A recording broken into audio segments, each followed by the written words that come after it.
Erling Haaland ayaa daaha ka qaaday inuu u yimid Manchester City si uu ciyaartiisa u gaarsiiyo heerka xiga. 22 sano jirkan kaasoo 51.1 milyan gini kaga soo biiray Borussia Dortmund xagaagan ayaa durbaba mid ka mid ah ciyaaryahanada ugu kulul kubadda cagta adduunka.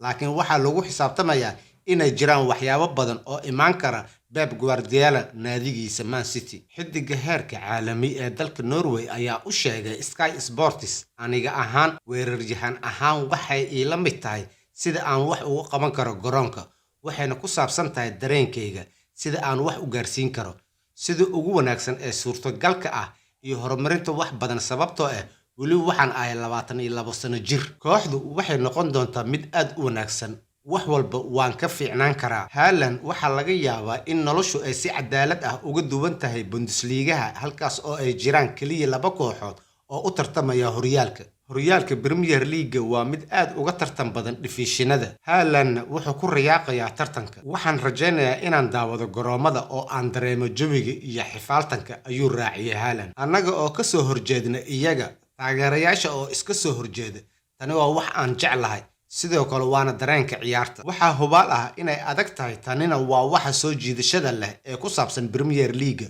Waa tartan adag oo qurux badan, waana sababta uu u yahay horyaalka ugu caansan adduunka.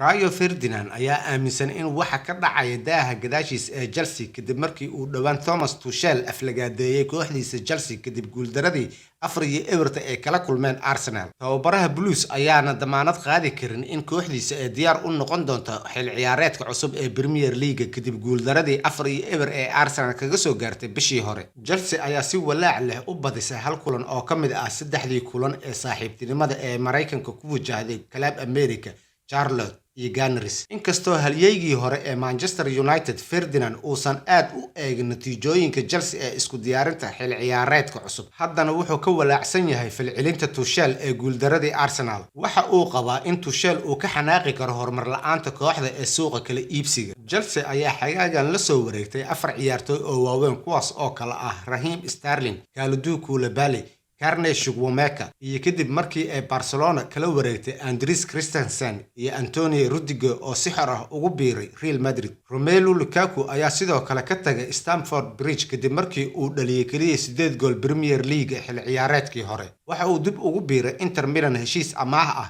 oo hal xil ciyaareed ah, waxaana loo maleynayaa in heshiiska lagu kordhin karo waqti kale 12 bilood gudahood. Dhowr ciyaaryahan oo kale ayaa laga yaabaa inay ka tagaan Chelsea ka hor September haddii la rumaysan yahay xanta. Hakim Ziyech, Armando Broja, Timo Werner, Kepa Arrizabalaga iyo kabtanka kooxda Cesar Azpilicueta ayaa dhammaantood lala xiriirinayay inay ka tagayaan Stamford Bridge xagaagan. Waxba igama galin natiijooyinka xil ciyaareedka ka hor, Ferdinand ayaa u sheegay Mirror Football. Sida uu tababaraha Chelsea shirka jiraa'id uga hadlay kadib waxay ugu noqotay arrin iga yaabisay, indhaha ayaa ii kala qaaday. Waa inay jiraan waxyaabo ka dhacaya daaha gadaashiisa oo aynan weli ka warqabin. Wuxuu u muuqdaa mid niyad jabsan oo aan faraxsanayn. Waxaa laga yaabaa inay jiraan ciyaaryahano ku dhiiranaya inay daaha gadaashiisa u dhaqaaqaan oo aanan ka warqabin. Waxaa la keenay Sterling isagoo la filayo inuu wax weyn ku soo kordhin doono, laakiin haddii ay waayaan ciyaartoyda ay ka hadlayaan way dhumayaan iyagana. Ka tagista Rudiger waa guuldaro weyn, laakiin Koulibaly ayaa la keenay. Waxaan filayaa inuu noqon doono saxiix wanaagsan sanadkan haddii aysan wax dhaqaaq ah ka samayn suuqa. Waa loo yaabaa, aad ayaanu uga walwalsanahay. Chelsea ayaa xil ciyaareedkan la wareegay maamul cusub kadib markii shirkad uu hogaaminayo ganacsadaha Mareykanka ah ee Todd Boehly ay dhamaystirtay heshiiska kala iibsiga bishii May, taasoo soo afjartay 19 sano oo uu maamulayo Roman Abramovich. Milkiilayaasha cusub ayaa doonaya in Blues ay sii ahaato awoodda kubadda cagta Ingiriiska, laakiin Ferdinand wuxuu qabaa inay ku dhammaysan doonaan meel ka baxsan 4 kooxood ee ugu sareysa Premier League xil ciyaareedkan. Waxaan u maleynayaa in kala horeynta 6 ugu sareysa ay noqon doonaan Man City, Liverpool, Spurs, Man United, Chelsea, Arsenal, ayuu hadalkiisii sii raaciyay ciyaaryahankii hore ee England. Mar la weydiiyay in Chelsea ay diyaar u noqon doonto ololaha cusub ee Premier League kadib guuldaradii Arsenal, Tuchel waxa uu yiri ma damaanad qaadi karo. Maanta waxaan arkay koox Arsenal ah oo maskaxiyan ka go'an fikradda ciyaarta, heerka daalka,